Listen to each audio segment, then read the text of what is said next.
Hey, Boppers.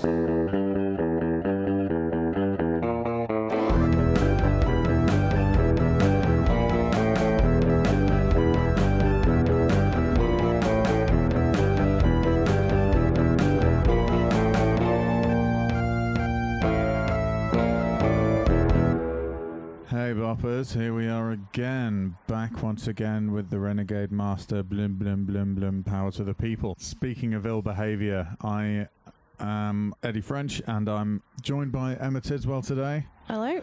And Tom is not here, he's unable to make it to the party. I can't remember what it is he's doing. He left us! He's Bastard! Yeah. I mean, yeah, we're going to go with that. So Yeah. the next time you hear Tom on this show, assume that he has grovelled, he has wept, he Yep. has beat his hands bloody on the floor, demanding or begging for our forgiveness that we have graciously permitted him. We're good people like that. Yeah, very good, as you can So tell good. by the description of what we So intend to have happen. Yeah, he will not be locked in the cellar or anything like that. Nothing like that. Nothing like that. Beatings will be moderate to good. But definitely timed because we want to be efficient. And we'll only use the most professional of implements. Yes. So until then, it is just us. So instead of what we were planning on doing, we're just recording one of these today. We have opted for a film that we were both much more excited by than it resulted in, sadly. Yeah. Emma and I are both fans of anything where we hear the words Rod Serling because he is brilliant. Beautiful man. Absolutely wonderful. And so when we found out there was a 1976 science fiction film called Time Travelers, which was claimed to be written by Rod Serling. Claimed. He wrote the story. We were very excited, but he wrote the story, and a gentleman by the name of Jackson Gillis. Is that a real name? Well, I don't even think that's real. Jackson Gillis, bless him, he wrote the screenplay, and I believe it was produced by Owen Allen, who we'll come to later because he's important. So Rod Serling, no, you're shrugging your shoulders. He is important, I promise. Okay, that's cool. No, you'll know some of the stuff he's been involved in. He's produced a lot of. He was known as the Master of Disaster, or nice. the Master of Disaster, not in like an Ed Wood kind of just made disastrous things kind of thing, but we'll get to him anyway. Okay, that's exciting. In due Down for time. that. So Time Travelers, again, like another disappointing one that we saw. This is available on YouTube. I don't know why, because the Slime Bowl Bowlerama that was available on YouTube and wasn't great. And was less than an hour and a half, as is this one. Faust is on YouTube. There's lots of really cool stuff on YouTube. That's true, yeah. So I watched a thing with the moon, and it was like Howard Moon, moon from Voyage to the Moon. Yes, yeah. I watched that, and it was like, that's public domain now. That's and that was cool. There's a load of old Harold Lloyd stuff, and there's some Chaplin. There's I think Les Vampires. Oh, nice. Oh, I've seen that. Yes. Silent one. It's about 3 hours long. It's about a crime gang called the Vampires. I haven't seen that. I've got it mixed up with the Vamp or something like that. That's the thing. It's called the Vampires. Yeah. But they're not. There's no supernatural aspect to it. They're a crime gang called the Vampires. Huh. Yeah. It's like the Warriors. Nice. Because exactly we always tail back to that. Well, it always comes back to the Warriors. All roads lead to Coney Island. The answer isn't 42, it's Coney. It is. Coney, that's what we'll 2012, yeah. We watched it, and it wasn't bad. Please don't think that this is Slimeball Bolorama levels of bad. This is a decent film with actual actors and sets, and it's all good. Yeah. It's fine. It was a nice kind of, in a way, quite a sort of wholesome, yet borderline tragic film. There's a massive bit of tragedy in it, but I think that bit of it was my favourite. Yeah. In that, well, we'll get to that because that happens at the end. But yes, so I'm pricing this from Wikipedia because I noticed that we do tend to get distracted when we're talking about the plot, and we don't quite give the plot as clearly and succinctly as we could do. So I'm going to try it this way. So we're in New Orleans, and there is a disease, a virus going around called XB. And Clinton Earnshaw, Dr. Clinton Earnshaw, he's apparently is only able to diagnose this. He can't cure it. He doesn't know what to do yet. It's not good, like looking good, Clint, is it? No. So Clint's having a bad time, and this little girl comes in, and she is all delirious and fevery and stuff. So,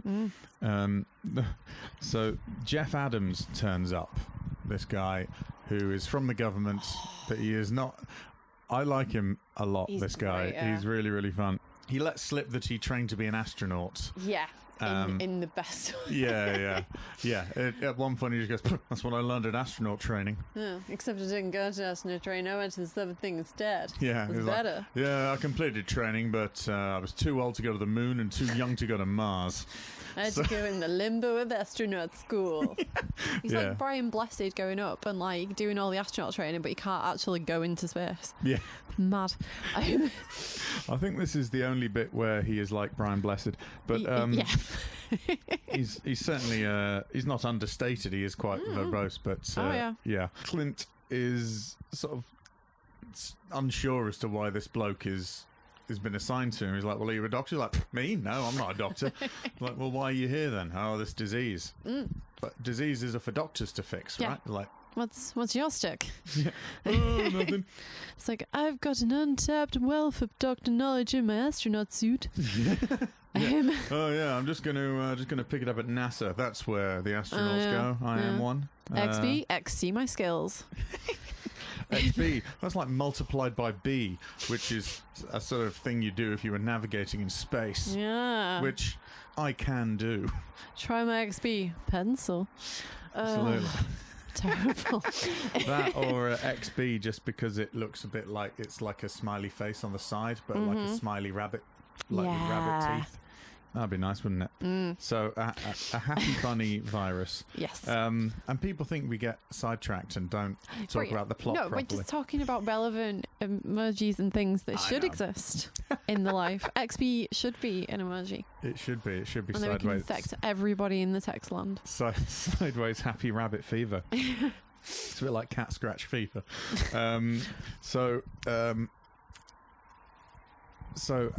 Jeff tells him that there was information about this disease the last time it showed up, which was 1871. Yeah. But the Great Chicago Fire. The Great Chicago Fire destroyed all the information about it. And so this Dr. Henderson, like the relish. Dr. Hendos. Yeah. Dr. Burger.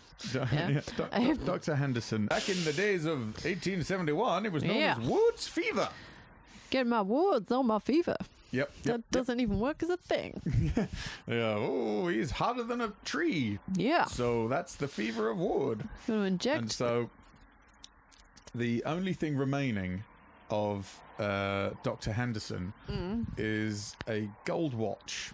Yes. Pocket watch with an inscription from his wife. And it's a really clunky one as well. I can't remember what it is, but it's, "Dearest beloved, you are my beloved." Yeah. it's proper good, thanks. Yeah. Love you. This would probably, I mean, it almost says this would be proper useful to convince you that this is really from the future. Your beloved wife. Yes. So, lots of love. I don't care. Lots of love, your wife. Yep. Sorry, this is only the inside of a watch. There's quite a lot of writing on it. I got the guy to write as small as possible. Lots of love, your wife, kiss, kiss. Yes. Cost 20 doubloons, which would not be the currency then, probably. Should have been. I mean, yeah. That's all she had on her. It was, The guy selling it wanted dollars, but she was like, "It's doubloons or nothing." He's like, "Oh, do you know what? My doubloons are in my bloomers. If I don't get rid of this today, the wife's going to kill me. So I'll take you 20 doubloons." There we go. It's fine. So Jeff takes Clint to someone who's very, very clear that he's a Nobel laureate, Dr. Amos Cummings, the dirtiest of surnames. And Dr. Helen Sanders. She has a delightful bag of tricks ready for him. Oh yeah, she's like Q in the James Bond films. She gives him, but looked a bit like Cilla Black. She does a little bit, yes.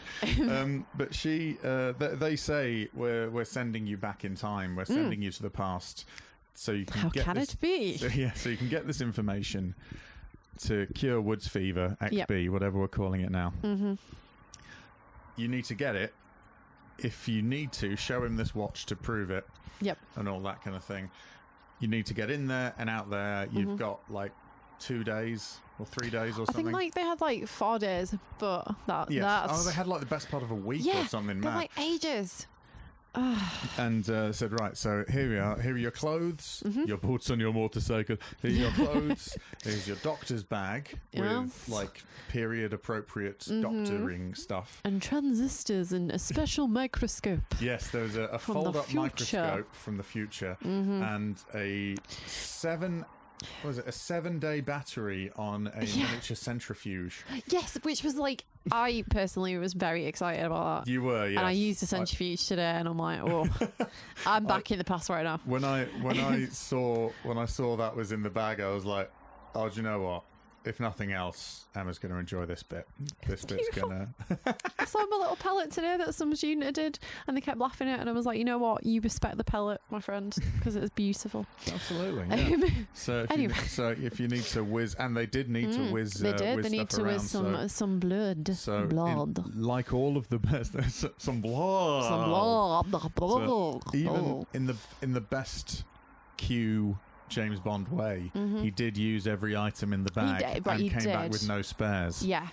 It was very resource correct, like just correct in terms of what they had. Beautiful. So like, do you know what? I don't think he's going to need these digital scales, because the old style scales, they'll be there. They can use them. Still works. So yeah. This is good, isn't it? Earnshaw and Adams, that's Clint and Jeff, are briefed on the Earnshaw and Adams. That would make an excellent shop. Yeah. Anyway, sorry. Earnshaw and Adams, that would be interior design stuff, maybe. There's in a village near the one I live in, there is a shop above which was a notable brothel. Nice. Everyone knew it was there. No one seemed to care really, because it's a brothel in it. What's the harm? But it was underneath this sort of boutique furniture shop called Interior Affairs.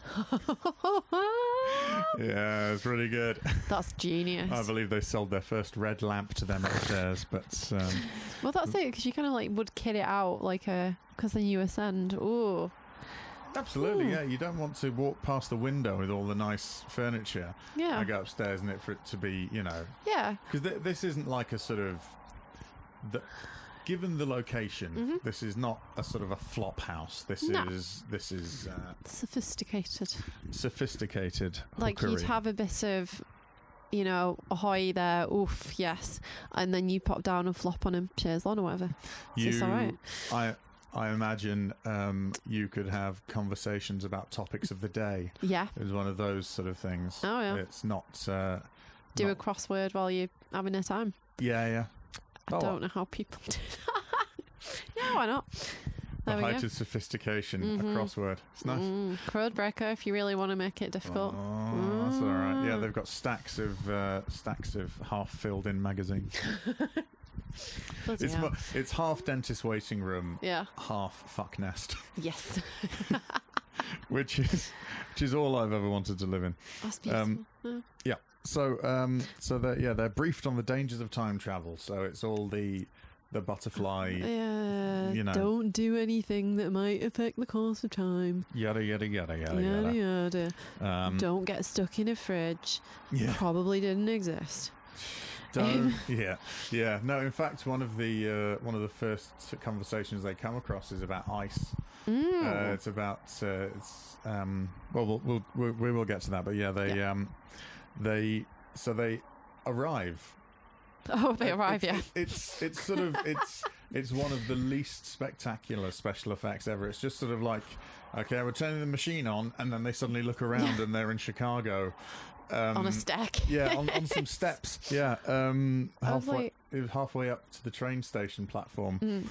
And they're just like, huh, guess this must be Chicago. Huh. Yeah. They're in Chicago instead of where they were supposed to be. Yes, because they were supposed to be at Henderson's home. They titted up. Yeah, and they're a day and a half late. Which is already time crunch. They've got 27 hours or something. So they pretend to be doctors and go sent from Washington. One of them is a doctor. Yes, but they pretend to be doctors sent from Washington. Sent from Washington, yes. Yeah, and so then they go there, they go to the hospital and ask about Henderson, and Henderson doesn't know why his patients are surviving. I mean, he's quite an older gentleman, so if his parents are surviving, that is excellent. Yeah. Oh, if they're still going in that time period, that's beautiful. So he's basically giving them sort of like aspirin and wine. Yeah, elderberry wine. And like his homemade elderberry wine. He's basically just trying to make them comfortable. He's sort of giving them any painkiller or sort of anything that will reduce fever a little bit. Care. Yeah, that kind of thing.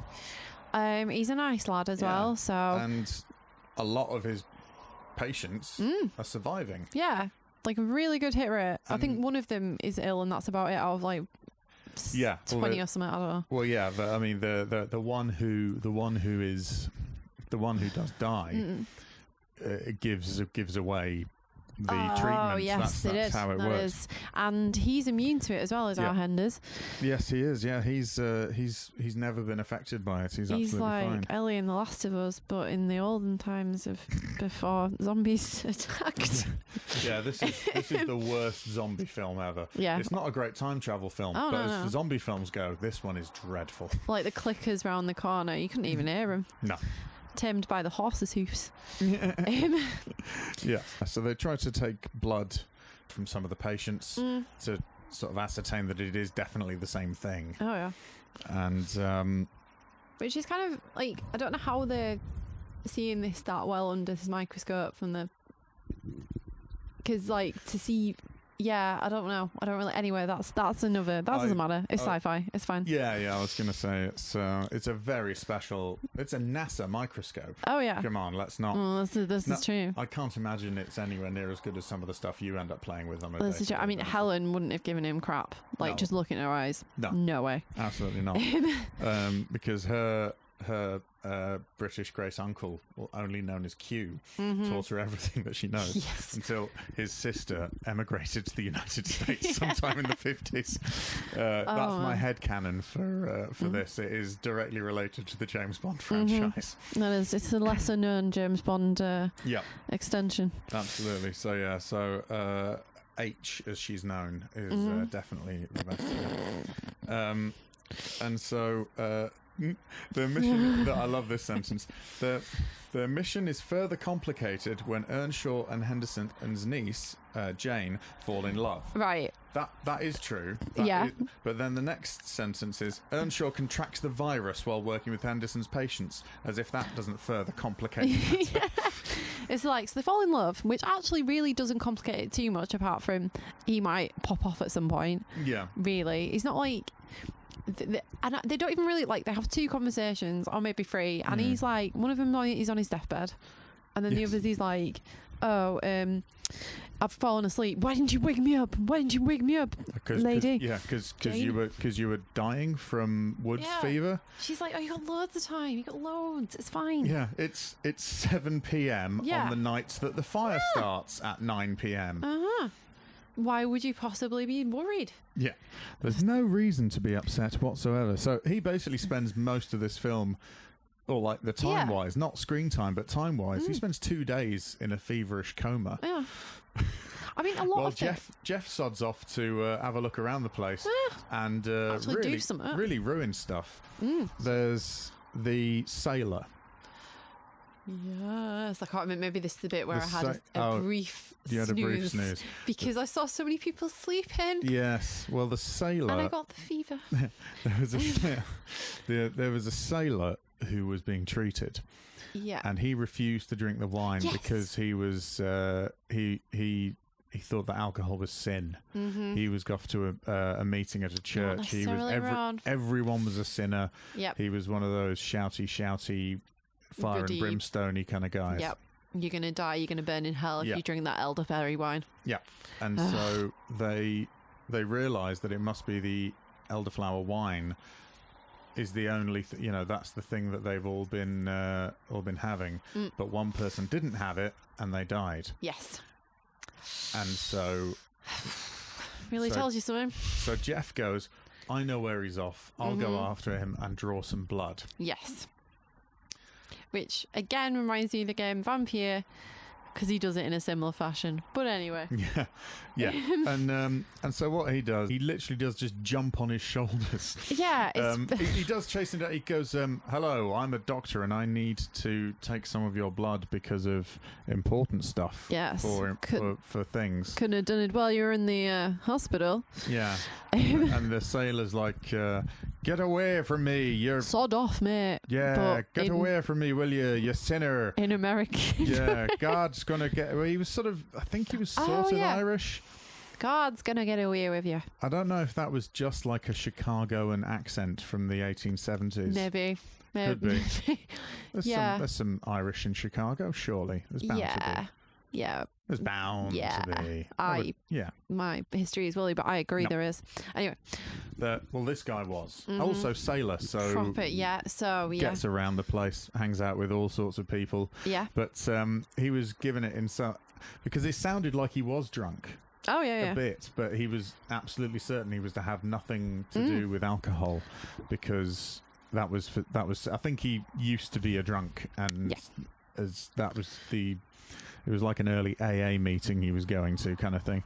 So they have a scuffle and the guy falls over. Oh, he was also dying of Woods fever. Yeah. So there was a bit of slurry business going on. He was like, all I need to do is pray it all out of me and God will sort it out. That's what I heard Tolly works with diseases. Yeah.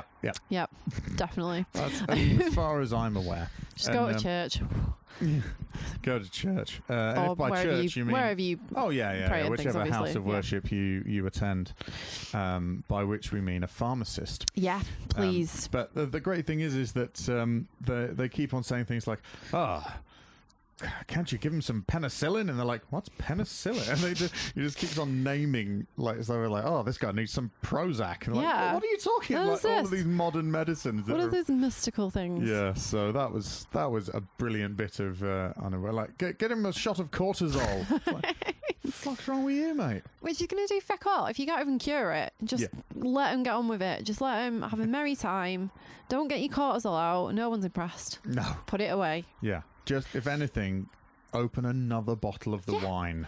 Or put the cortisol in the wine and spike it and then use that. So you've got it under cloak of disguise, which definitely wouldn't work. Do it another way. No, well, you could try the placebo or the nocebo thing. Yeah, that's true. I have got the cure here. Which is kind of what he was doing, but it did happen to... Yeah, so they work out it's this wine, which he makes himself. Yes. Clearly in like a bathtub or something, because is it some sort of fungus or some spores that were in there? Yeah, so it's sort like of a precipitated or something. Yeah. There's some of the detritus in the bottom of the homemade wine contains good stuff for cure.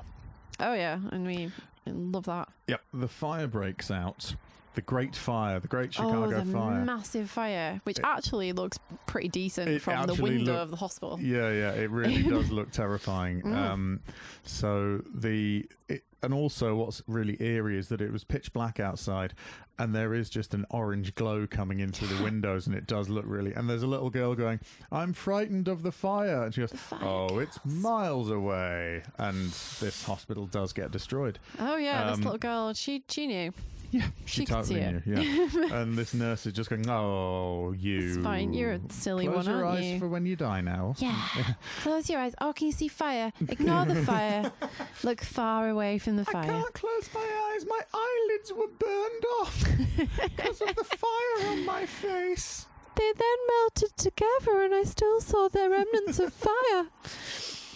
Yeah, you can tell we were sort of looking for something a little more to happen in this film. Yeah, I think. it is a perfectly enjoyable, nice and linear bit of time. It's it is. It's a Sunday afternoon film. I'm not gonna lie, is, and it was good. But you know, a bit like Westworld, get a robot in or something. Yeah. Just don't. So Jeff gets Clint out of bed. Yeah. Jeff's still staggering around like a loon. Oh god, yeah, he's off his still tits. Delirious. And Jeff takes a pillowcase and just starts hauling all of Dr. Henderson's papers into it like a swag bag, like he was a burglar. And then why not? Yeah. And then Henderson walks in and goes, good, here you are. The assistant walks in and says, I've got a telegram from Washington. Hey, you're not Dr. Henderson. And then he says, Dr. Henderson, here you are. They're going through your papers. He goes, well, I gave them complete access, but I didn't expect them to take them with them. So he looks at this bulging bag of paperwork.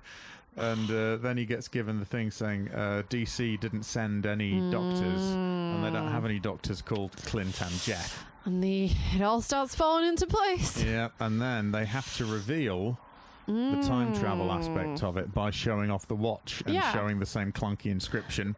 He goes, I've never told anyone about what's written in my watch. It's like, really? There's probably a good reason for that, Henders. You've never shown your daughter. No, like... This is the watch that your mum gave me. Yeah. Isn't it nice? How nice is that? Yeah. You don't even see his mum the mum round, so obviously... He doesn't even get his version of the watch out. It's really quite remarkable. But or maybe like if the two were out at the same time, like they'd both break or something. Maybe. Maybe they just totally didn't want to get into that, just in case someone wrote in and went, actually, I think you're and then the watch changes and you can't see anything. You bugger all. And then the hands turn into snakes. That'd be pretty sweet, right? That would be an entirely different film. If the white worm just showed up, that'd be pretty great. But and she would like suck all the fever out of everyone. And how? Yeah. Put them under a bit of nice slice of She'd water. be walking around blue, utterly nude, but with one of those nurses' sort of paper hats things on. Yes, like would suit that very well. Yeah. I expect it would be like making a mockery of like the nun's habit. It would be that's what she would do. And Henderson would be around. He'd be like, "What's going on? Whoa! Yeah. Well, goodness me! I'm gonna prescribe me some wine. She's a young lady about town. That's She must be freezing. Look, she's gone blue. Give her some cloven. Give her some wine. Give her some elderberry wine. Elderberry till she runs away from this place. Basically, Henderson had access to all of Chicago's elderberry crop. Yeah. From the years. Which is questionable. It is. He must have had some connections. He had a lot of wine, and because he was giving bottles of it to people as they left. Yeah. And so they explain the reason that they have his watch is because it was the only thing that survived the fire. And he goes, well, if it's going to help, then take all of my information, and there's a bottle of wine I know that some guy took. Yep. And he's off to this place. Get razzled. So yeah, so then there's this discussion of okay, you wait here and get all of the stuff, Clint. I'm going to go chase that guy and get the bottle of wine, and then we need to go back to the steps. Yes. Because maybe we'll get time travelled back again, even though it didn't work on the way. So they go, all right, then fine, let's go and do it. The guy goes, he goes to the guy with the wine. Hey, have you got the wine? He goes, oh, somewhere. He goes, oh, it's on the floor next to you. Cheers, bye. And just legs it. And the guy's like, okay, bye-bye then. Yeah, good day. Awesome. Who needs the cure? Yeah. Who needs the cure? Because everyone's going to die on your own. Yeah. Well, yeah, that's the thing. And so then Jeff decides, because of the 3 times because of the 3 times he's met Jane. Yeah, bloody, it was lovely, to be fair. She is nice. She's nice. You would probably marry her in a circumstance that would allow you more than 27 hours. In 1871, where that sort of thing was, I met an eligible young woman. Oh, that man wasn't dreadful to my face, and you are now to be married. Yeah, I will accept his offer of marriage. Yeah, because he didn't immediately try to stab me. Yeah. You know, maybe, but he's like, I'm going to stay here, and he's like, carve a life out with Jane. Yeah, and they're like, mate, what are you on about? Yeah, like you're being a div. She's gonna die soon. It's not worth it, mate. It's like, what? She's not gonna have a job. This place burns down. Yeah. There's nothing. You need to come back. He's like, oh, there's enough here for your lot to sort out the thing. And then he's like, mate. And then he goes, oh yeah. And then they just go back to the train station, and he's delirious. So God, yeah. He wakes up a couple of days later. Yeah, because he's been cured. They've fashioned a cure out of the sediment in the wine, and then the little girl who came in with XB. Yeah. She's all right. Yeah, she's leaving. She's like, hello, I'm cured. Yeah, cheers, I'm cured now, bye. You made us life, thanks. Thank you for giving me some wine. I think she had like the official cure, like the actual extracted, you know, medicine version of it. Like, yeah, I'm guessing. Unless she had dinner and the wine, it would have probably been all right. Oh yeah, they just went, well, let me see. I think avocado, yeah. Yeah, basically, I think. I think we should go for a fairly fatty meat with it. Quite a good roaster, I think. That's what you want with this elderberry. Oh yeah.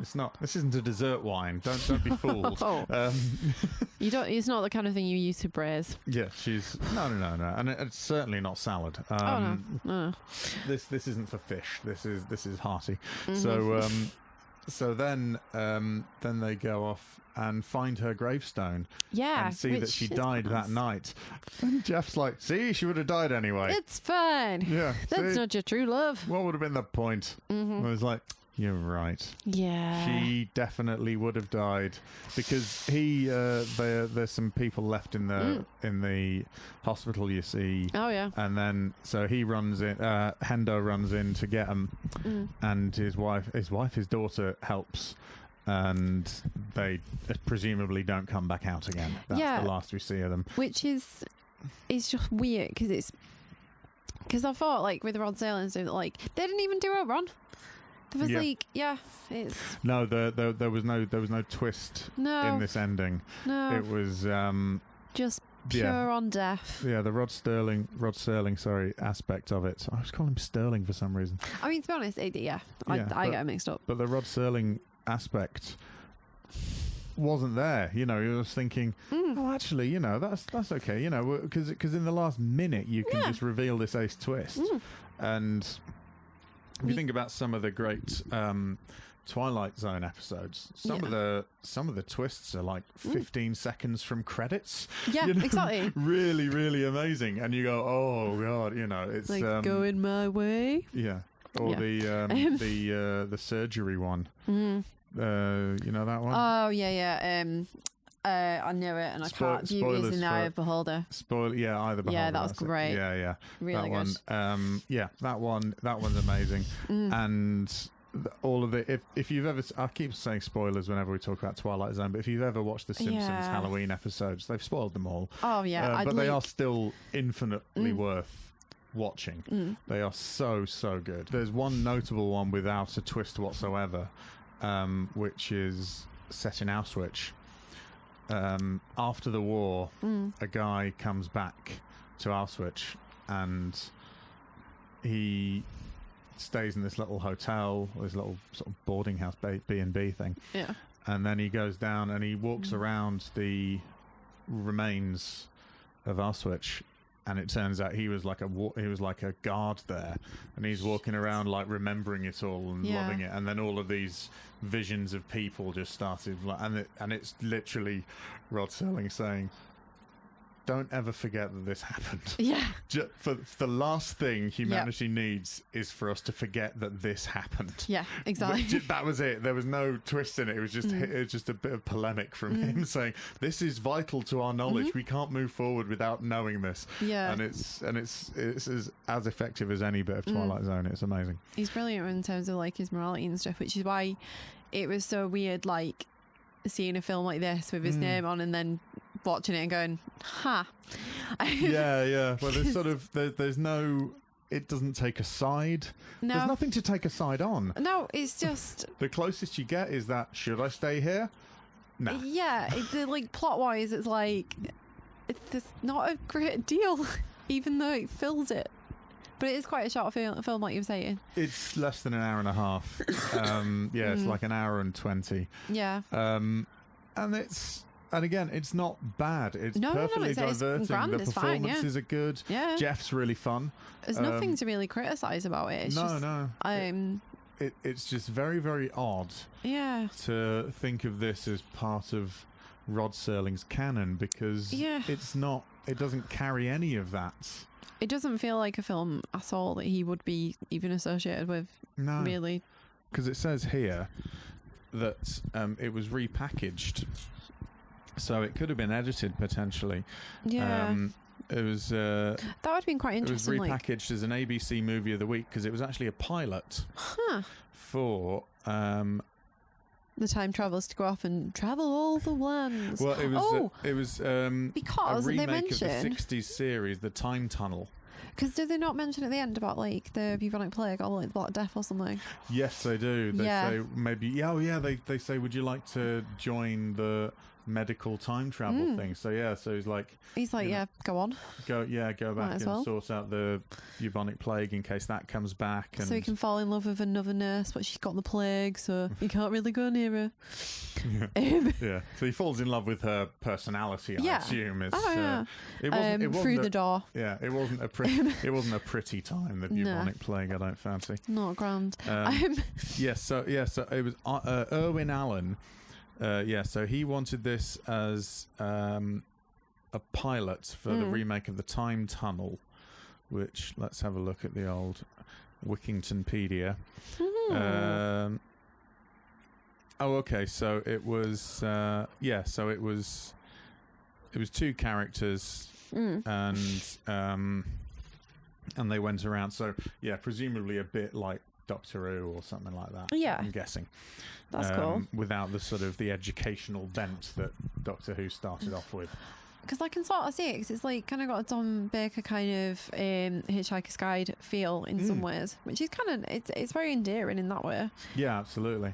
I mean, you literally have a time-travelling doctor. Yeah, exactly. Which is... So, what are you going to do? That's all right. So, so that, but then again, what's new in science fiction, really? Charles William Byrd claimed that the story was based heavily on his unpublished 1959 book, A Time to Live. But then... It was unpublished. Rod Serling... where's that, like... Because if he's based it on that, but then Rod Serling's written it, how does that work? Yeah... Well, unless he stole it and unpublished it because it wasn't it. Yeah, well, that's it. Well, Charles William Byrd is a red link on Wikipedia, so not exactly establishment as far as I can tell. Not that necessarily means anything, but an unpublished book. Charles William Byrd. I don't even think that's a real name. I think he's just a lie. BYRD. Oh, Charles Willard Byrd. Oh, Willard. Sorry, Willard. Oh, well. Sorry. Charles Willard Byrd. That's a real name, so that's okay. So, they reached a settlement that included modest monetary compensation. All right. And allowed him to claim the original story as his work. Excellent. That is... although the title sequence was not reshot to reflect this. Oh, so that's interesting. So it says here, Time Travellers, written by Rod Serling, screenplay by Jack Gillis, story by Charles Willard Byrd. Which, that is so confusing. Yeah, it's stupid. Maybe he went back in time and changed the narrative. And then got XB, and then that's why he couldn't publish it. That's why he's only a red link. He got XB all over his Wikipedia page. XB'd it, but they couldn't do it about it because he didn't have enough wine. He got Charles. He got woods fever, which is why he could never have children. And then Rod Serling stepped in and went, and now you will learn a story. Imagine, if you will, a story written by me that was written by somebody else. That was the twist. But it was also written by me. I bet Charles Willard Byrd is a pen name of Rod Serling, and that is the twist all along. It's like, didn't see that coming. I love the idea that Rod Serling did that even at like breakfast. Oh, that would be genius. So he's smoking his little cigarillos. Yeah, he's contemplating. He's got a fag on, and he's like, The whole time I was complimenting around the coffee when I was drinking tea. Do do do do do do do. Every day is a glass light with me. Mrs. Serling just sat there going, "Have you quite finished, Rod?" Yeah. You know this isn't a monologue just for you, right? Do you want more juice or what? Yeah. You're going to eat that up. Thanks, it's getting cold. Yeah. Scrambled eggs go rubbery if you don't eat them when they're hot. You saw that in one of your episodes, didn't you? Yeah, you wrote that. Imagine, if you will, scrambled eggs on a plate. They're delicious. Don't need to imagine it, love. I'll just put it in front of you. Get her at. Yeah. Imagine, if you will, me lying on Nope, go away, Rob. I'm not. Rod Serling made the mistake of marrying a woman from Wakefield, apparently. Yeah, that's what happened here. They don't take no shit in Wake. So. That's why his moral compass is so high. Yeah, that'll be it. Yeah. Got a flavour of all the regions. Imagine, if you will, a woman who's no better than she should be. Well, wait a minute. Have you been writing my stuff? Yeah. I'm just saying, I've read it through and she's no better than she ought to be. Yeah, she's from Wakey, but that doesn't mean out, love. Aren't we all? Aren't we all? All right. This may not make sense to anyone. No, but I like it more than... I like it a little bit more than the film. I'm agreeing that. I like that we can create this entire film that isn't that film. Much like the guy who created the story that wasn't his story. That or she's going, do you know what? One day, I wish I'd married that Willard bloke. Yeah, I wish I'd gone to the moon and met a man who wanted a robot and pretended to be a robot. That's what I wish, because that's what I feel like in this relationship. I feel like I'm a robot on the moon. Yep. Wait a minute. Imagine, if you will, someone pronounces it robot. Robot. He's a robot. What a time to be alive. Which is one of my favourite things about Zoidberg in Futurama, which is that he pronounces it robot as well. Yo, robot. Which is, that's amazing. Great. But yeah, Owen Allen. Yeah. The producer. Our little win. The master of disaster. Most successful productions were The Poseidon Adventure. Oh. Towering Inferno. Oh, Towering Inferno is great. And he did the science fiction TV series. Well, we know he did The Time Tunnel. Yeah. But he did Lost in Space, the original one, Voyage to the Bottom of the Sea, and Land of the Giants, which I've never heard of. I've not heard of most of them apart from Towering Inferno, so that's good. The Poseidon Adventure was one on the boat. Yes. The upside down boat. That's a bit like the Towering Inferno, but you just kind of flip it. Yeah. But more water in it. It's more, yeah. When they could really do with some fire. Yeah. So the disaster movies and stuff. That was his thing. I mean, if you're going to be known for anything, that's quite a nice thing. Yeah, because obviously he did a good job with them. Yeah. On the whole, from what I could tell. Wow, he did he was a writer and a director as well. Ooh, someone's going fancy. The Lost World. Oh, like as in the old Lost World. 1960. Okay, interesting. Voyage to the Bottom of the Sea, 1961. Interesting. He had a gossip column, apparently. How cool is that? That's all right. And The Swarm. Oh. About a killer bee invasion in Texas. Oh, that sounds mad. By Arthur Herzog novel. Oh, nice.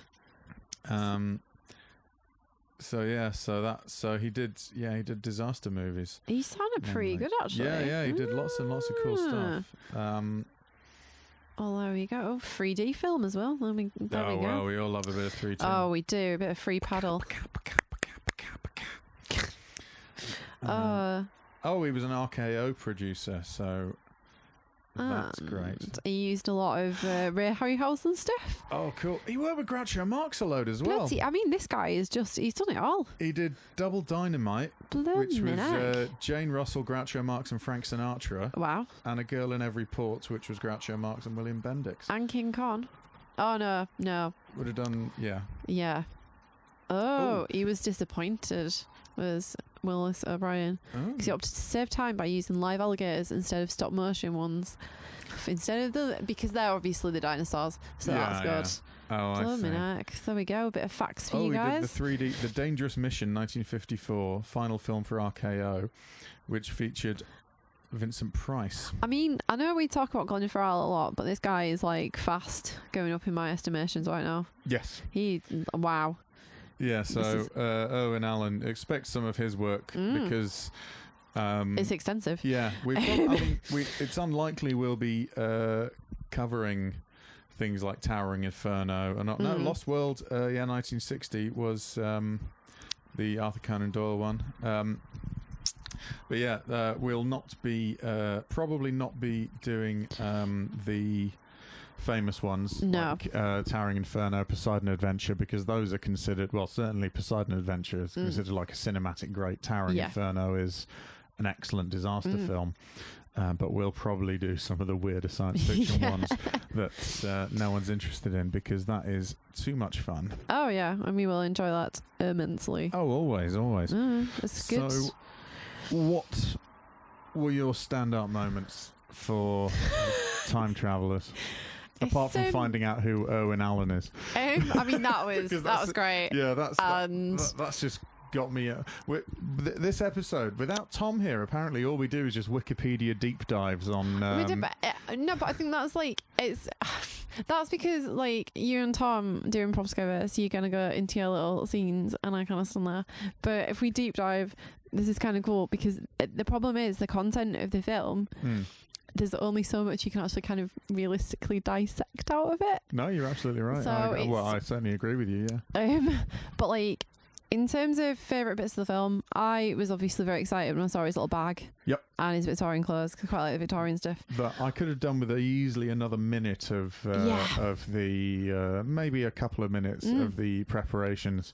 Yeah, we've got you some Chicago dollars from 1870 and all this stuff. We got you some horse teeth, because that'll put you in good stead. Yeah.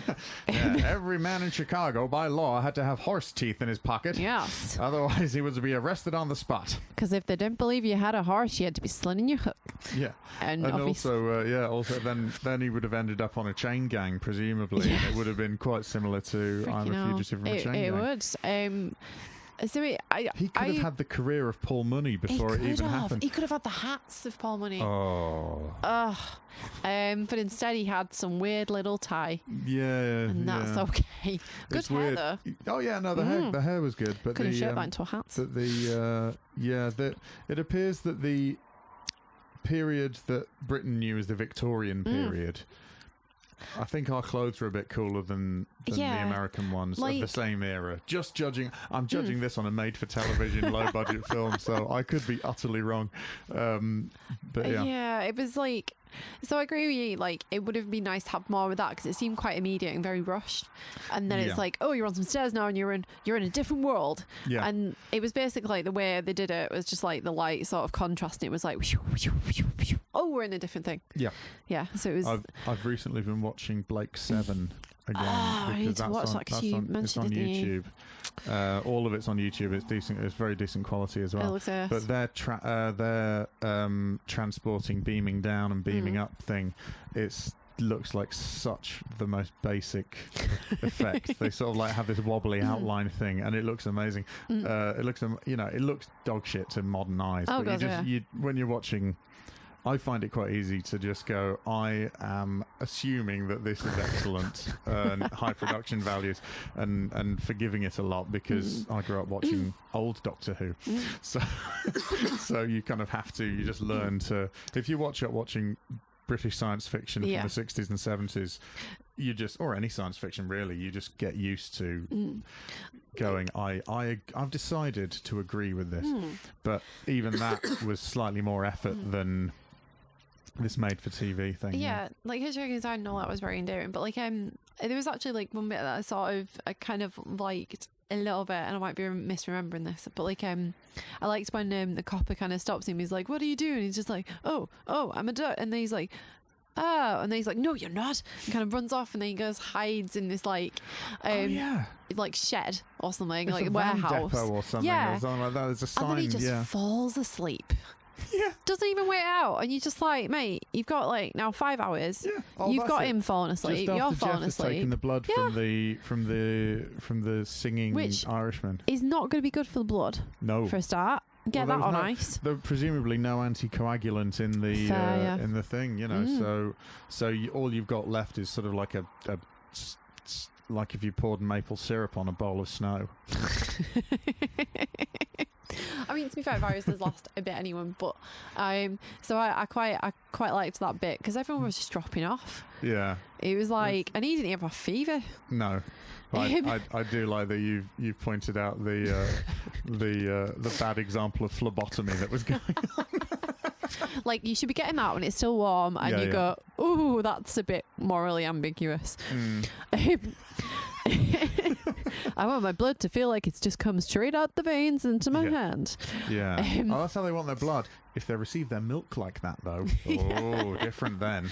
So you're dipping your arm in. Oh, get that vat out. Just splashing a bit of the blood on your wrist to make sure it's not too bad, too hot for baby. Yeah. Or behind your ears as you were just doing it. Yeah, like an aphrodisiac, or like an old timely scent to detract. Yeah. If your scent is literally fresh, ill man's blood. Yes. Fresh diseased blood. That's kind of metal, though, isn't it? Oh yeah, it's pretty badass. That's pretty metal, yeah. It's like Angelina Jolie, isn't it? That's what you're going for. Yeah, she wore a little vial of his blood, and presumably to eventually clone him, because that's going to happen. And then she got off with her brother or something. Yeah. If you're into incest, maybe don't contact us, but consider that yourself. Consider having a word with some sort of professional about it. I mean, if you want to talk to us, you can. Yeah, but we're probably not going to really No. We'll be able to give you informative. We will be no help, and we will just WhatsApp each other, going, "Oh my God, can you believe it?" Yes, this is a highly questionable event. Because we are bad, judgmental people. So speak to a counsellor. I've got a lot of empathy, but there are levels. So do I, but I don't know what to do with that. No, like that is something that you need to... Hypothetically, I don't know what to do with that. You know, Game of Thrones probably did have to cover that at some point and look into it, logistics, but even then... So yeah, if you're both very attractive, powerful and wealthy, do what you want. Yeah, That's what I learned from Game of Thrones. I mean, I'm still waiting... Do you want someone to push out a window? I'm still waiting for the wealth and power and to become attractive. So, with any luck, I reckon you can get by with just 2 of those. Yeah, I think you're right. I don't think you need that much in life. Just a bit of confidence and a bit of blood on your neck. You're right. Oh, do you know what? If I get the right blood splashed either side, You just like an old Dukes or something, don't you? Or like an old Lothario or whatever. Like Casanova's blood or whatever. Get that on. We will make Vala's blood. You can become. Don't use that. You can become fan of the month if you send us a vial of Tom Jones's blood. Yes, right. Not with any knickers around, because that's a bit just his blood. Just his blood. He probably doesn't keep those anymore. Like, you're right, love. I'll just get rid of them all. It's not unusual to have this blood type. That's not even. That's not Welsh.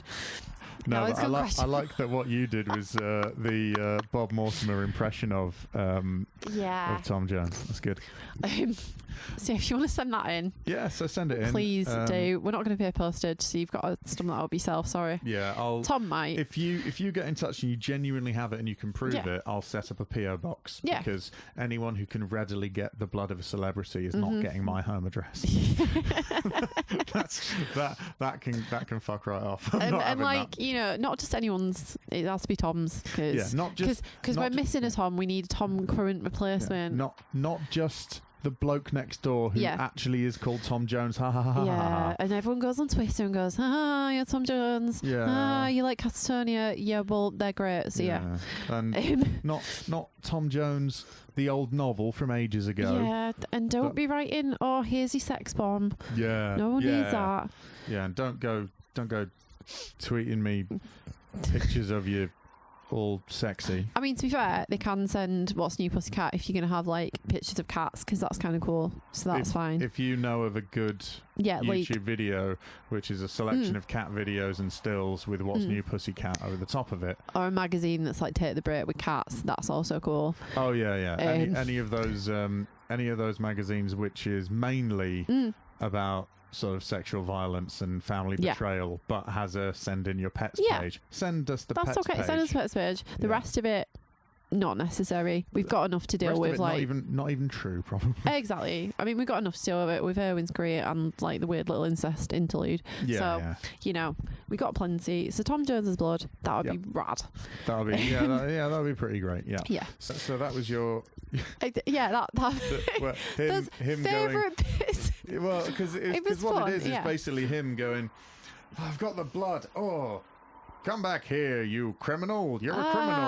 And then he goes, all right, I'm going to run into here. And they don't really follow him. With the whistle of going on afterwards. Yep. And then he just goes in and he goes, oh, I'm safe here. Better just get comfy down here. There we go. So Make put the myself hat as small down as over possible. my eyes. Yeah. Oh, that's better. And so the main characters, the two main guys in this, spend a lot of time asleep. Yeah. In this film, and you can only really say that about Sleeping Beauty, Yeah. and maybe Snow White, to say that's not weird. No, it's a bit. It's kind of like to say they're meant to be curing people who are falling asleep. It is concerning that they're falling into one of like the symptoms. Yeah, Jeff seems wholly unfazed by the thing. He doesn't seem to very get bold. He doesn't get the disease. Do you think because he went Clint does to space but not space, it's like kind of skewed with his genetics and he's like now immune or something? Oh, do you think they get a badge of resistance? Are they like werewolves now, but not? Are astronauts like werewolves? Yeah, but no, because they're time traveling, so it might affect the. Well, actually, astronauts and werewolves, lunar, both moon-based, aren't they? So maybe if you. Well, in the comics, Lex Luthor got cancer because he was exposed to kryptonite a lot, and there was a certain wave of radiation in that is harmful to humans, but not in that sort of instant way. Yeah. So he was basically messing around. He like Marie Curie'd himself. Nice. So, and then he did other stuff, and there's all sorts of other stuff. But that's how that happened. Huh. So maybe because. It is radiation coming off of the moon because it's the reflected light. So you can, I know somebody with albinism, and I believe that she has to take care in the moonlight as much as in the sunlight. Yeah. She has literally no defense against UV rays and stuff. So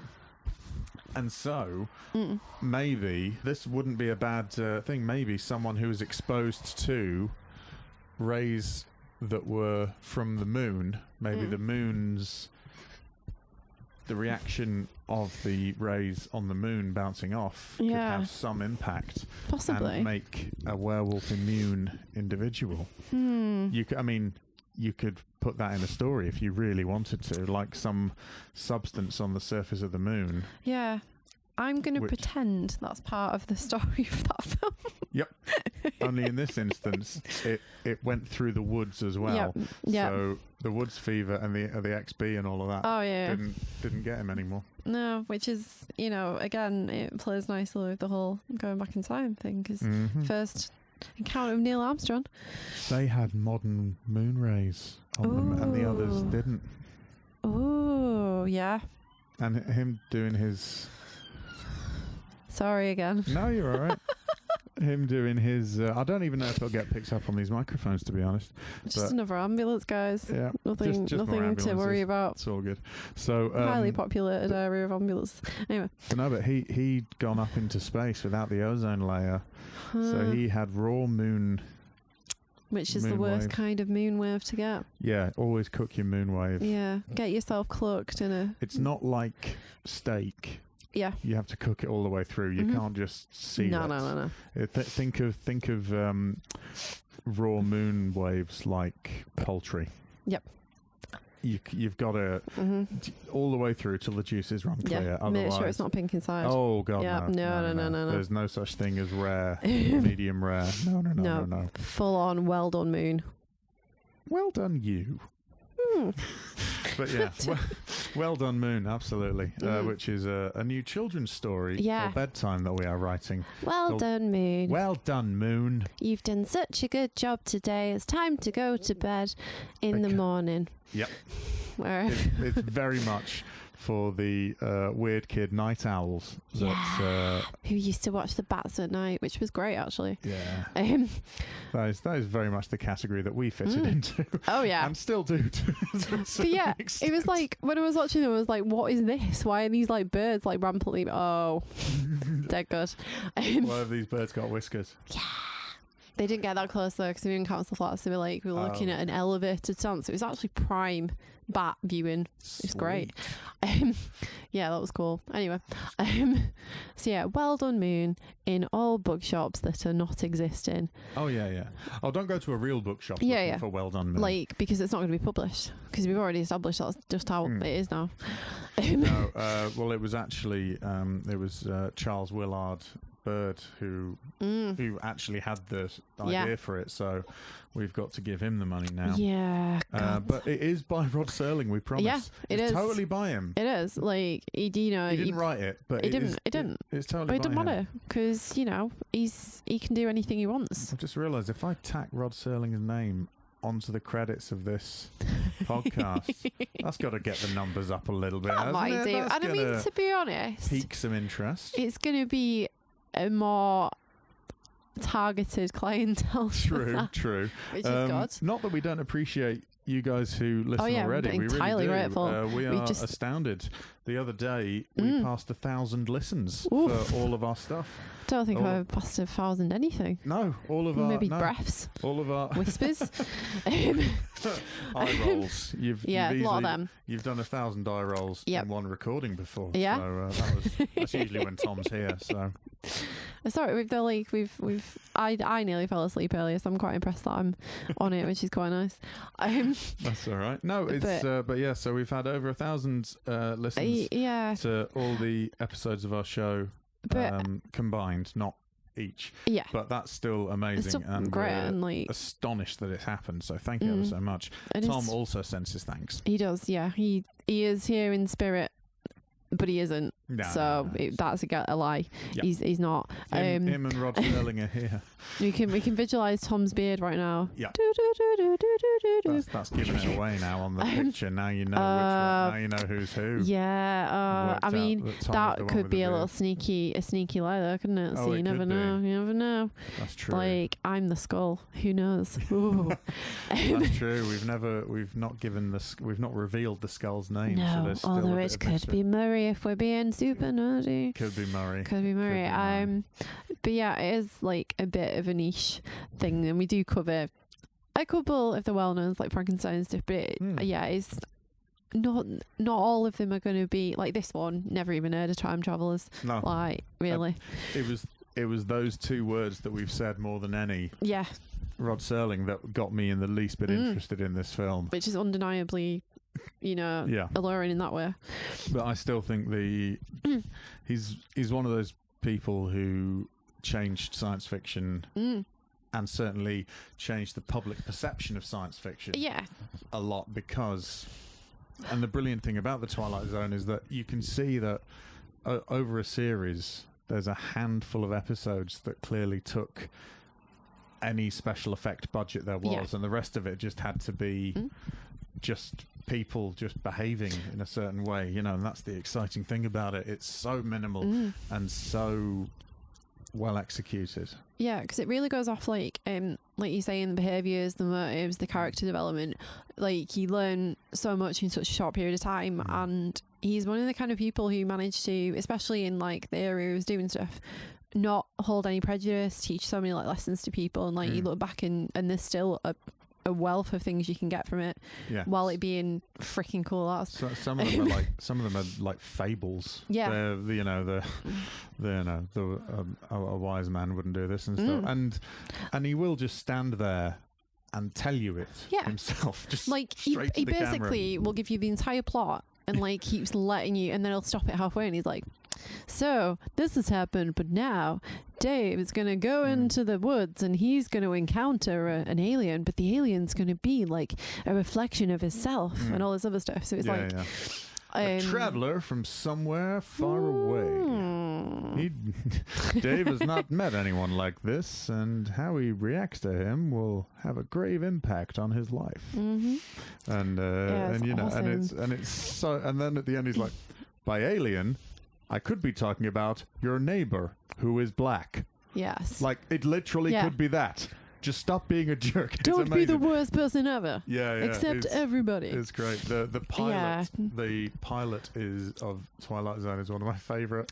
Is that where is everybody or something? Or like he's walking across all the sets of different episodes. It's amazing because he goes, I'm here to talk to you about a new type of television show. And he goes, it's going to be a different story every week with different characters and he's walking around and he goes, here, for example, is a jail cell that such and such finds himself in. Now, I don't want to spoil it for you.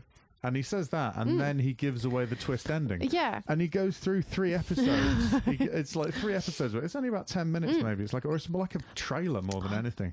And he walks through all of these different things. This jail cell, this is where a man is due to be hanged at high noon and all this stuff. And then he just reveals the twist. Anyway. Again, the only address you have for us is groovinmovies@gmail.com. In the Groovin Tower. Yeah, at the Groovin Towers. We're in the annex today. We're in Groovin Towers, Leeds Central. So not the country pile that we normally are at. We've gone a bit rougher now. No, it's all good. It's all right. So there's that. There's also groovinmovies.com. Yep. If you want to keep us in the lifestyle to which we aspire, then you can go to Ko-fi, coffee. Yep. ko-fi.com/Groovin Movies. A bit like Pokemon, I think. The coffee doodah. Yeah. If you want to go that way. It's just like Pokemon Go. If you keep putting money in it, you win. Yeah. It's like all mobile games. If you just keep putting money in it, but you can get us. You can. We're at the moment we're saving up for our Torchy Blaine series. So if you want to go towards that would be brilliant. Yeah, because we've got to keep the theme of the fire going as well. Yes, and Fire of Glenda. And we've got some cool stuff coming up as well. Yeah. So thank you ever so much for listening. Emma, thank you very much for being here. Thanks. It's all right. Biology and life, innit? Biology and life. I mean, that's what is the time travel? What is Time Travelers about? Biology and life. Yeah. So here's hoping you don't get woods fever, and if you do, elderberry wine. Yep. Get some weird old bloke to make you some elderberry wine in his sink. There'll be someone who wants to do that. Don't worry. Of course, yeah, absolutely. Or just put some elderberries in some wine and that'll do. Yeah. I'm Eddie French. So follow us at Groovin Movies on Insta and Twitter, Groovin Movies Boppers Clubhouse on Facebook, and go to groovinmovies.com to find out a little bit more and support us that way. Thank you ever so much for listening. We'll be back hopefully with Tom next time. Yay. So see you soon. Bye. Groovin Movies featured Tom King, Eddie French and Emma Tidswell and is part of the Discount Comedy Checkout Network. For more information, go to www.comedycheckout.com. Thanks for listening.